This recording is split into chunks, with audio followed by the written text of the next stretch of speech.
Imagine this. You've been waiting all week for this game. You trained like crazy, said no to fast food with your friends, you slept early all week, you were focused, locked in, visualizing yourself scoring, defending, dominating. In training, you were sharp and everything was good, but then the day comes and it's like something different. You step onto the pitch and suddenly your legs feel heavier. The ball feels weird. You start overthinking. Simple passes become complicated. You hesitate before every dribble, and the confidence you felt just yesterday is gone.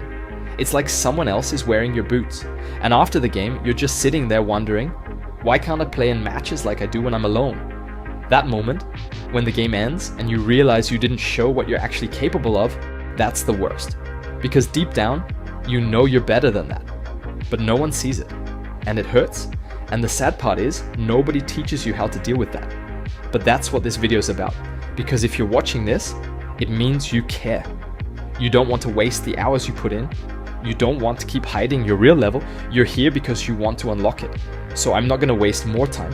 I'm going to give you real stuff, the things that help you stop thinking and start playing.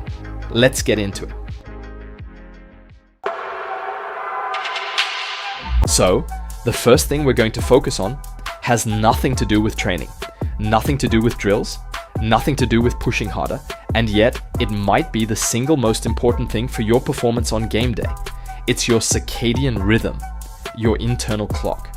You see, most footballers think they're underperforming because they didn't train hard enough or because their mindset wasn't right. But the truth is, a huge number of players are simply fighting against their own biology. And you know exactly what I'm talking about. You sleep like trash all week, scrolling at night, falling asleep at 1 a.m., waking up tired, skipping sunlight in the morning, then suddenly, the night before the game, you try to be responsible. You eat clean, you sleep early, maybe you even turn your phone off, but you still wake up tired, still feel sluggish on the pitch. That's because you can't trick your circadian rhythm. Your body doesn't care what day it is. It cares about consistency, it cares about patterns, and light is the thing that controls all of it. Morning light is what tells your body, wake up, it's game time. It boosts your cortisol, your testosterone, your dopamine. That's why the first thing you should do every day, especially leading up to a match, is get outside. Get sunlight in your eyes and on your skin. Real sunlight. Even if it's cloudy, get out there for 10 to 20 minutes, because morning light tells your body, hey, it's time to be awake. Second, you need to kill the artificial light at night. That means no TikTok in bed, no scrolling at 11 p.m.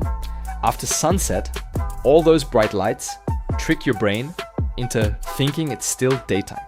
And if your brain thinks it's daytime, you're not getting deep sleep, even if you're sleeping 9 hours. So dim the lights, use red or orange bulbs if you can. Wear blue light glasses. Make your room dark. And most importantly, don't eat late.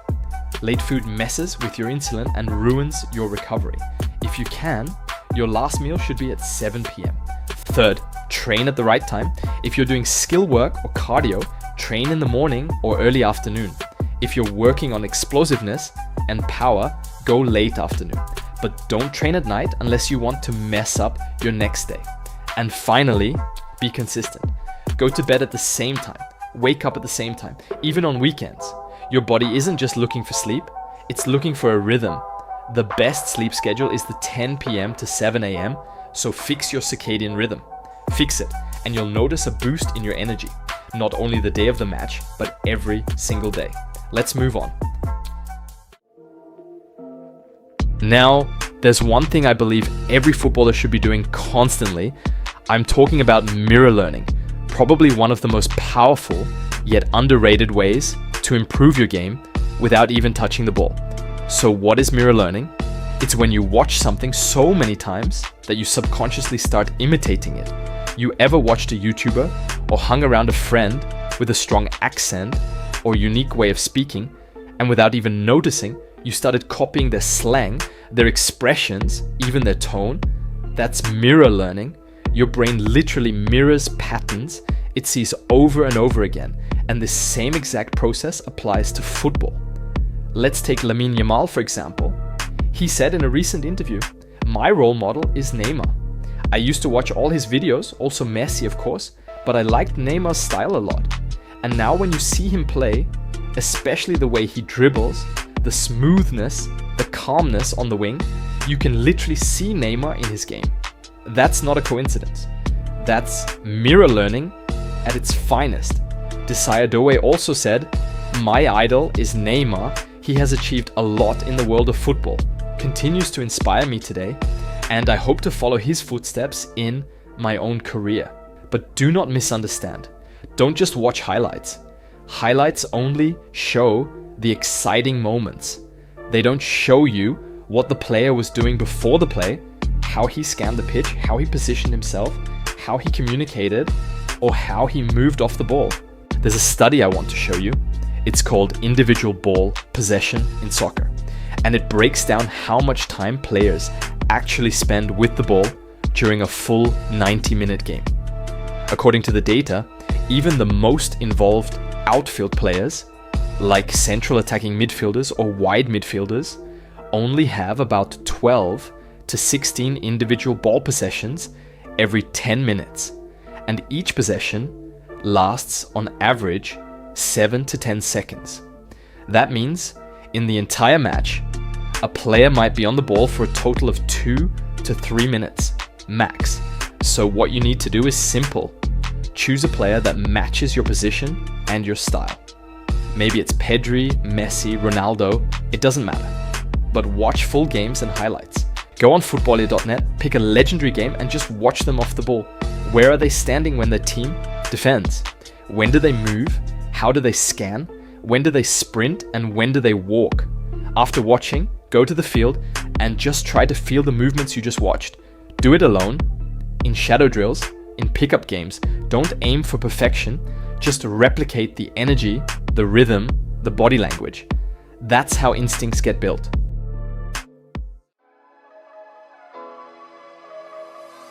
You might be doing your individual training, you might be showing up to every team session, you might even be journaling about confidence, visualizing, affirming, "I am confident, I am ready, I am a winner." But let's be honest, confidence doesn't come from just writing it down or saying it in your room. That's like a donkey telling himself every morning, "I'm a lion, I'm a lion." It doesn't matter what he says. If he doesn't show up and fight like a lion, he's just a donkey yelling into the mirror. And that's why you should show up in pickup games. These are the training grounds where you prove to yourself that you are actually capable. Because here's the truth, your individual training is great. You get the reps in. Team training is great. You work on tactics. But most players are missing this one zone, the proving ground. It's where you go test yourself against chaos, against randomness, against guys you don't know, against players older than you, stronger than you, faster than you. And guess what? That's exactly how Yamal trained growing up. In an interview, he said he always played against older and bigger guys. Jugaba mucho con ellos porque mi padre me decía que no te iban a morder, entonces pues siempre corría con ellos. Al final, jugar contra un perro yo creo que es lo más difícil que puedes hacer. Al final, jugar en la calle, todo lo que sea uno contra uno. Yo creo que me quitó el miedo de jugar con gente más grande. Al final siempre jugaba con amigos míos y los otros rivales eran de 20 años y yo tenía 11 o 12. Entonces yo creo que eso me quitó mucho el miedo y me hizo poder disfrutar y que pudiera jugar contra cualquiera y donde sea. Al final yo creo que todo eso te hace crecer, aunque tú creas que no te ayuda, siempre te ayuda porque al final cuando ves a uno más grande que tú sabes cómo ir a por él, cómo regatearle para que no te pueda. So here's what I want you to do. Find a futsal court, find a park, get your friends, or even better, find players you don't know and jump into some 3v3s, 4v4s, 5v5s. These formats are perfect. You touch the ball more, you have to scan faster, and you're forced to rely on your instinct. And during these games, set yourself challenges. Use your weak foot for at least 30% of your actions. Force yourself to scan before every receive. And try at least one thing you've been afraid to do in a real match. So before your next game, don't just train, go show it. Build confidence by proving to yourself you deserve it.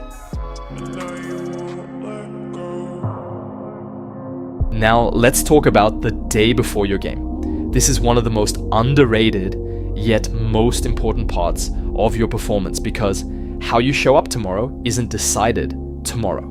It's decided today. The 24 hours before a match are sacred. And I'm not just talking about taking it easy and drinking water. I'm talking about a full reset, physically, mentally, and emotionally. First off, no intense training. You don't want to waste energy or cause micro damage, but that doesn't mean you sit on your phone all day. Instead, use this day for movement prep. You can do myofascial release, grab a tennis ball and roll the bottom of your feet, your calves, quads, hip flexors, everywhere you feel tight, because we don't want any tension or blockages holding you back tomorrow. Basically, what we're doing is getting in touch with your fascia adhesions. These are like layers and layers of fascia that are tightening everything together. They wrap around your muscles, your bones, even your nerves, and they literally make you stiffer, slower, and less reactive in your movements. This isn't some fascia guru fantasy. This is real, proven stuff. Athletes who move more freely, change direction quicker, and feel lighter on their feet have released those restrictions. You could be doing all the right training, but if your fascia is glued down in certain areas, you'll still feel blocked. And that's why we use a ball instead of a foam roller. The foam roller is big, it covers too much surface. It can't reach the actual points of tightness deep in your fascia. But a tennis ball or even a lacrosse ball, it digs deep into exactly where you feel tension. It allows you to explore your body with detail.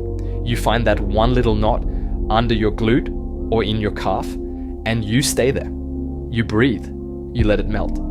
If you've never done this before, the first time you try it, you might be shocked at how tight your body actually is. But once you start doing this every week, especially before match day, you'll feel the difference instantly. Then you want to do some grounding, walking in nature, barefoot, nothing heavy, just enough to wake up the nervous system and tell your body, tomorrow we perform. Next, your food. Eat clean, eat real food. If you can, go for a meal that's high in carbs.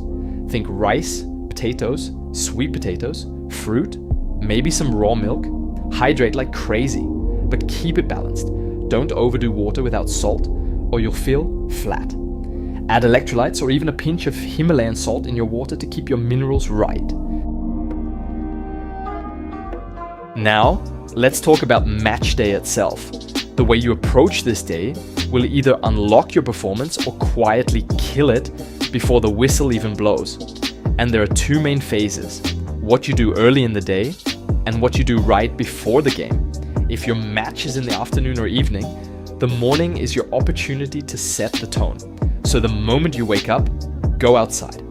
Get sunlight in your eyes, expose your skin, and just breathe. Walk around the block, go on grass, barefoot if you can. Let your body calibrate with nature. That's going to regulate your energy and make you feel grounded and calm. Then if you're someone who gets anxious before games, move your body a little. I'm not saying go run laps, but do some dynamic mobility, some controlled fascia movements, some barefoot activation. Flow.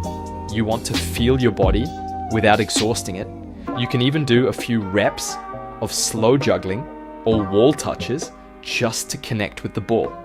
That little connection will boost your instincts later when it counts. Hydrate all day. Add a pinch of sea salt to your water for minerals and nervous system regulation.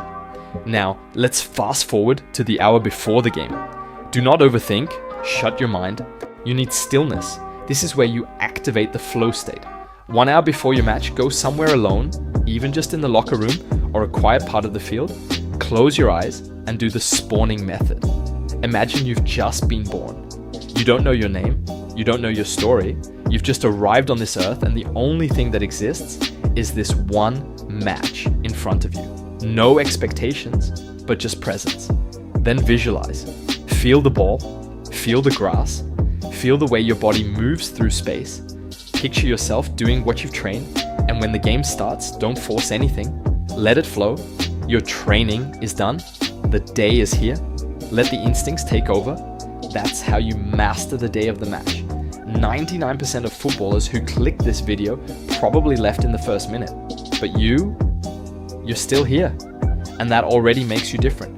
It means you're not just curious, you're serious. You're not looking for quick hacks, you're looking for truth. You deserve to succeed and take action.